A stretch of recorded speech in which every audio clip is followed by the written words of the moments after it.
শরীফ আল্লাহুম্মা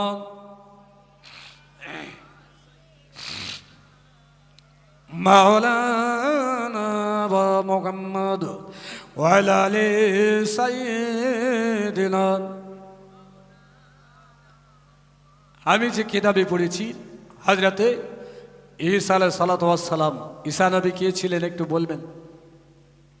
ঈসা আলাইহিস সালাম কে ছিলেন? নবী তো নাকি? আমাদের নবীর আগে না পরে? আগে। তাহলে আমাদের নবীর আগের নবীর নাম হলো ঈসা, ইনি কিন্তু যীশু খ্রিস্ট নন। বাজারে বই লিফলেট সব পাবেন, যার নাম যিশু তার নাম ঈসা। ঈসা আলাইহিস সালাতু ওয়াস সালাম চতুর্থ আসমানে তিনি জীবিত আছেন। নবীজি মেরাজে গিয়ে সাক্ষাৎ করেছেন, বলি সুবহানাল্লাহ। কাদিয়ানি বলে একটা দল আছে জি, মাঝে মাঝে লিফলেট ছাড়ে দেখবেন, একটা পৃষ্ঠায় একটা লাশ কাপড় জড়িয়ে সাপ জড়ানো আছে আর জিভটা টেনে টেনে বার করছে। পরে পৃষ্ঠায় লিখছে কি বোনে, কি লিখছে? শেখ আহমদ ঘুমিয়ে ঘুমিয়ে দেখেছেন মক্কা শরীফে এত লোক মারা গেছে, যদি কাগজটা ছাপিয়ে দাও চাকরি পাবে, হেন হবে তেন হবে, সব কিছু। উত্তরপ্রদেশে কোরআন শরীফ 3টে জ্বালিয়ে দিল, কেউ মরল না জি, খোদা প্রতিশোধ দিলেন না, দুনিয়াতে খোদা প্রতিশোধ নেয় না। আর লিফলেট ছিঁড়ে দিলে বউ মরে যাবে, বাচ্চা মরে যাবে। মানে কিভাবে ইমান কাড়ার চেষ্টা চলছে। ঠিক তদ্রূপ হিন্দুদের একটা কাগজ পাবেন, ওই ঠ্যাংয়ের উপর ঠ্যাং দিয়ে বসে আছে, মাথায় নোটন আছে, নাম হলো লোকনাথ। কি বলে, বনে জঙ্গলে যেখানে স্মরণ করবে আমাকে উপকার পাবে। আচ্ছা, ওই মানুষের স্মরণ করলে উপকার না উপকার দেবেন আল্লাহ? তো এই লিফলেট ছাড়ে, এটা হলো কাদিয়ানীদের। সুতরাং ঈসা আলাইহিস সালাতু ওয়াস সালাম চতুর্থ আসমানে জীবিত, কিয়ামতের আগে আবার তিনি পৃথিবীতে আসবেন, এটাই আমাদের বিশ্বাস। এটা বিশ্বাস। রাসূলুল্লাহর রওজার ভিতরে জায়গা আছে, ওখানে ওনার দাফন হবে। আমি মিশকাতের হাদিসে পড়েছি, 37 বছর বয়সে আকাশে তুলে নেওয়া হয়েছে, উনি পৃথিবীতে আসবেন, 45 বছর পর্যন্ত বাঁচবেন। এই অল্প দিনে বউ হবে, বাচ্চা হবে, বাকি তাম পৃথিবী ইসলামের ছায়াতলে চলে আসবে। তারপরে কিয়ামত হবে, অনেক ঘটনা আছে। তো এই ঈসা আলাইহিস সালাতু ওয়াস সালাম আল্লাহ পাকের কাছে একটা নিদর্শন জানতে চাইলেন। ওগো আল্লাহ, আমি ঈসা আপনার কাছে একটা জানতে চাই। আল্লাহ পাক আপনি বলে দিন জ্ঞানের বস্তু, যে জ্ঞানটা দেখলে, যে বস্তু দেখলে আমার জ্ঞানটা বৃদ্ধি পাবে। আল্লাহ পাক বলে, গো ঈসা তুমি রাস্তা দিয়ে চলে যাও, চলে যাও, যেতে যেতে যেতে যেতে আমি আল্লাহ তোমাকে জ্ঞানের বস্তু দেখিয়ে দেব। ঈসা আলাইহিস সালাতু ওয়াস সালাম চলেছেন রাস্তা দিয়ে, যেতে যেতে যেতে যেতে তিনি একটি কবরখানা দেখতে পেলেন।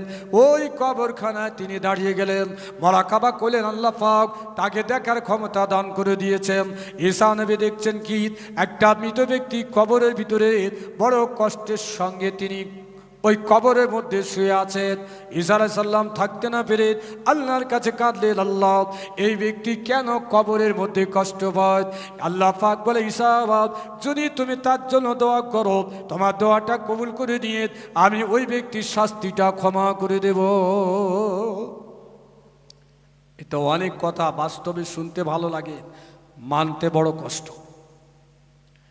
তো এই প্রসঙ্গে একটি হাদিস রাখছি, ওই হাদিসটা আমি নবী দিবস এখানে বলেছিলাম, খুব বড় ব্যাখ্যা করব না জি। আল্লাহ নবী মদিনার মসজিদে সেজদায় মাথা দিয়ে কাঁদছিলেন।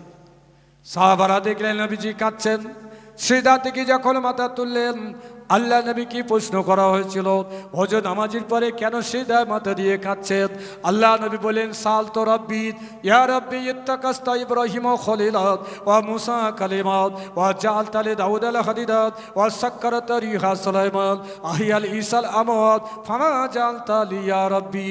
এই হাদিস পাকে এসেছে, আল্লাহ নবী তিনি আল্লাহর কাছে 5টা প্রশ্ন করেছিলেন। আল্লাহ ইব্রাহিম নবীকে খলিল বলেছেন, মুসা নবীকে কালিমুল্লাহ বলেছেন, দাউদ নবীকে খলিফাতুল্লাহ বলেছেন, আর সুলাইমান নবীকে হাওয়ায় চড়ার অনুমতি দিয়েছেন, আর ঈসা নবীকে আপনি মৃত ব্যক্তিকে জীবিত করার ক্ষমতা দান করেছেন।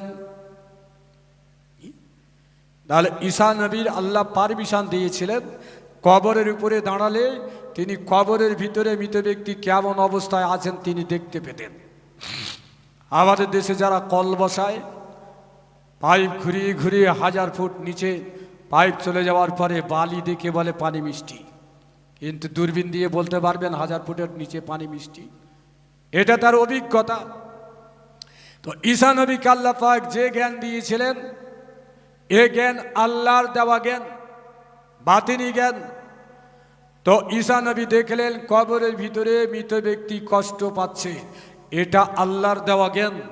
এই জ্ঞান অন্বেষণ করতে গেলে আপনার রাত জাগতে হবে, বুজুর্গানে দিনের হাতে বায়াত হতে হবে, তাহাজ্জুদ পড়তে হবে, মোরাকাবা করতে হবে, কিছু সময় জিকির আজকার করতে হবে, যেটা পিরানি তরিকা আছে।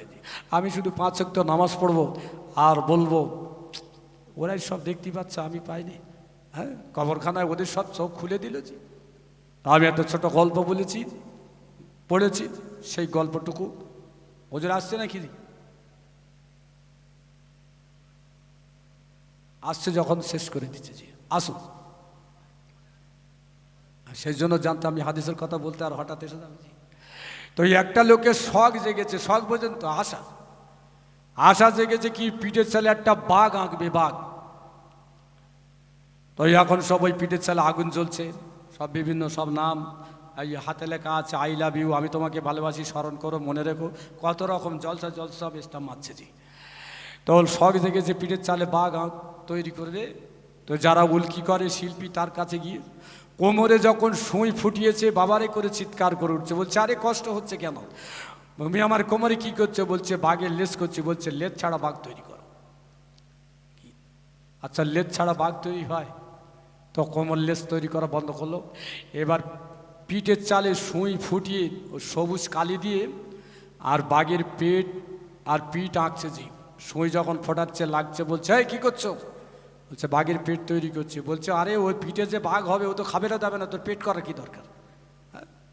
আমার পিঠের চালে যে বেগ আঁকছে ও তো খাবে না, তো ওর আবার পেট করার দরকার কি, পিঠ করার দরকার কি?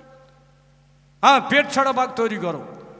তো শিল্পী ভয়কে এবারে ঘাড়ের কাছে মাথা তৈরি করছে। জি যখন সুই ফুটিয়েছে, বাবারে করে চিৎকার করছে, কি করছো? বলছে মাথা তৈরি করছি।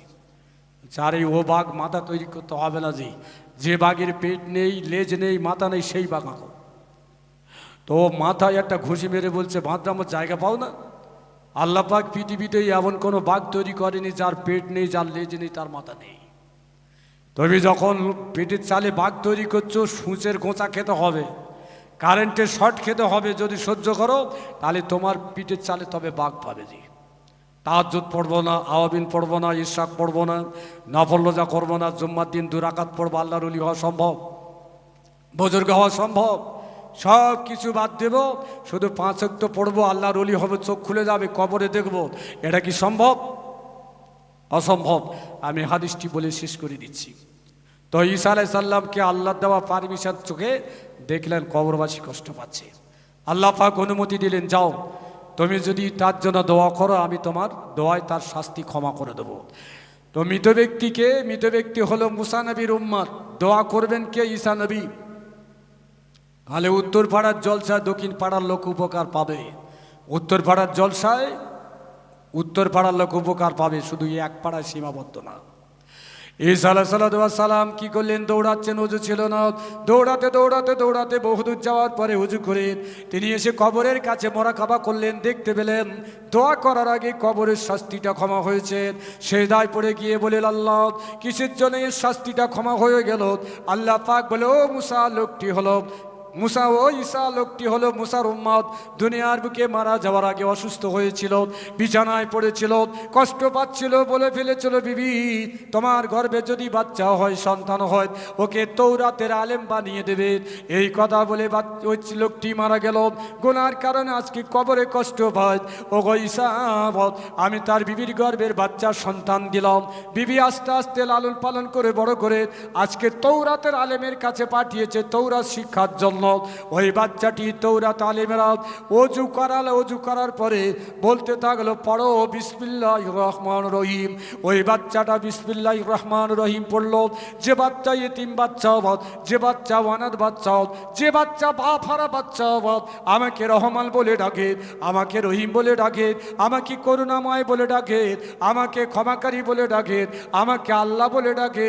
আমি আল্লাহ নিষ্ঠুর হতে পারি না, আমি পাষাণ হতে পারি না, আমি নির্দয় হতে পারি না ঈসা, তোমার দোয়া করার আগে আমি ওই বাচ্চার বিসমিল্লাহটা কবুল করে নিয়ে তোমার কবরের পাশে আসার আগে আমি আল্লাহ তাআলা ওই ব্যক্তির কিয়ামত পর্যন্ত শাস্তিটা ক্ষমা করে দিয়েছে। বাচ্চাটি কি পড়েছিলেন? বিসমিল্লাহির রহমানির রহিম। কোরআন শরীফ যখনই পড়বেন খুলবেন বিসমিল্লাহ পড়তে হবে। কোরআন শরীফে সূরা তওবার আগে বিসমিল্লাহ নেই, আবার 19 পারা বিসমিল্লাহ আছে। যাই হোক, আমি যেটা বলতে চাইলাম, ওই বাচ্চা ছেলের বিসমিল্লাহর বিনিময়ে আল্লাহ যদি তার আব্বার কবরের শাস্তি দান করেন, শাস্তিটা মুকুব করেন, তার কবরের শাস্তি থেকে যদি রেহাই দেন, বিসমিল্লাহ কোথায় পাবেন? বর্ণ পরিচয় পাবেন, কিশলয় পাবেন, স্টক বোর্ড বুকে পাবেন, গীতায় পাবেন, রামায়ণে পাবেন, মহাভারতে পাবেন, না আল্লাহ পাকের কালাম মাজিদ কোরআনে পাবেন? কোথায় পাবেন জি? আলে বিসমিল্লাহ পড়লে যদি ক্ষমা হয়, আর কোরআন শরীফ পড়লে গোনা হবে? হ্যাঁ, তাহলে বক্তারা বলছি কোরআন জ্যান্ত লোকের জন্য, কোরআন মরা লোকের জন্য না। এই আহলে হাদিস, এই জামাত ইসলামী, এই আপনার ওই গায়ের মোখাল্লাদ, এই সমস্ত আলেমদের বক্তৃতা ক্যাসেট আপনারা শুনবেন না। তাদের সুদ দেখে, তাদের ভুঁড়ি দেখে, তাদের বক্তৃতার পদ্ধতি দেখে আপনারা দাওয়াত করে আনবেন না। আমরা ফুরফুরের সিলসিলার মানুষ, ফুরফুর আদর্শ, ফুরফুর আকিদা আমাদের জন্য নাজাতের পথ। আল্লাহ আমাদের সকলদের তৌফিক দান করেন। সবাই বলুন আল্লাহুম্মা আমিন। একটু দাঁড়িয়ে যান, সালাম পাঠ করব। হুজুর কেবলা আসবেন, দাঁড়িয়ে।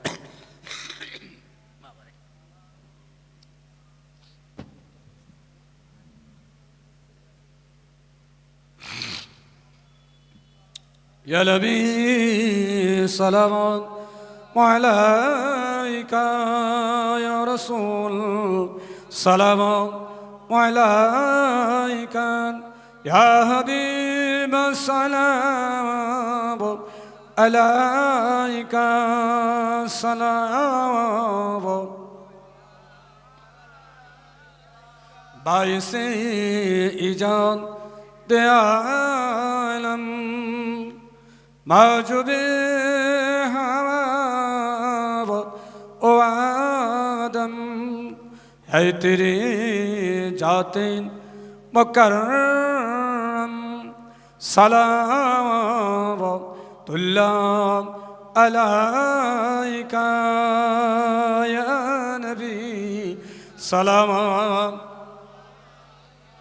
یا رسول سلام عليك يا حبيب صلوات عليك صلوات الله عليك